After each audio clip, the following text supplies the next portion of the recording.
We hear in Scripture that God speaks. Sometimes,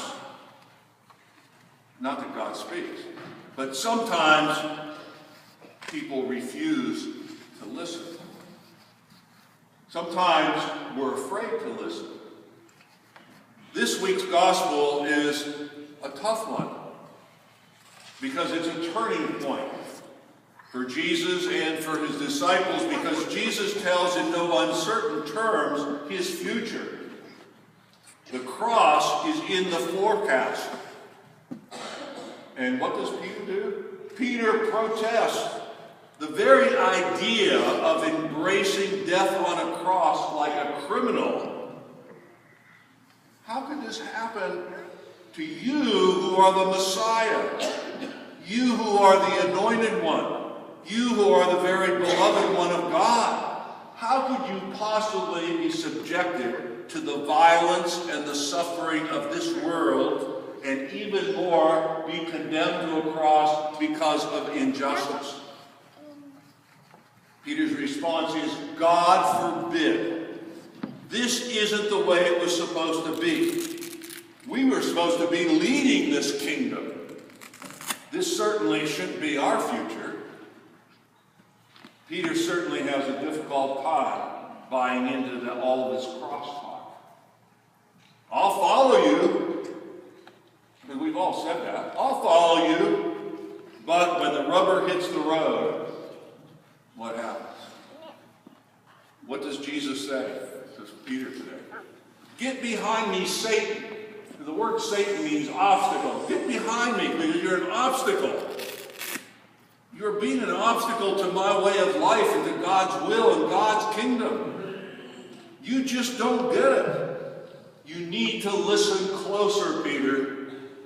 Being a disciple is more than wearing a piece of jewelry around your neck or nailing a pious picture on a wall in your living room. Being a disciple is about living with the same fidelity that Jesus had in his life. Living and being in this world. Being in your neighborhood. Actively being a peacemaker. Sharing in the suffering of others. And witnessing to creating a more just world. That's where you need to be, Peter. And then that resonates down through history to all of us. So the question to us is,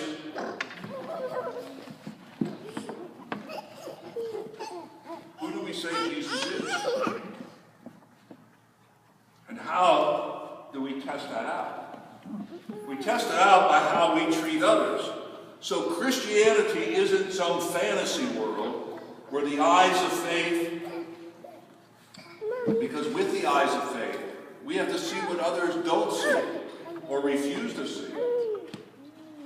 Living the gospel is more than trivializing it to saving souls.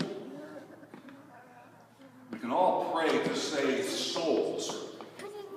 It's about saving lives, because every life belongs to God. Every life is precious. Saving lives for those who are powerless, those who are voiceless, the poor, the dispossessed, the hopeless, the heartbroken. And I believe any one of those aspects can touch any of our lives, no matter what our economic or social group is. So the risk for our church is what they say is the donut syndrome. We look great on the outside, but we're empty at the core. So how are we supposed to be church in the world today? We need to create a different core.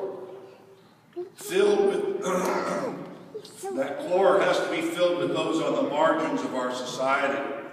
Filled with those in need. As St. James tells us today, demonstrate your faith to me without works, and I will demonstrate my faith from my works. Care for each other. The weak and the strong, the self-righteous and the humble. The do-gooders and the wrongdoers.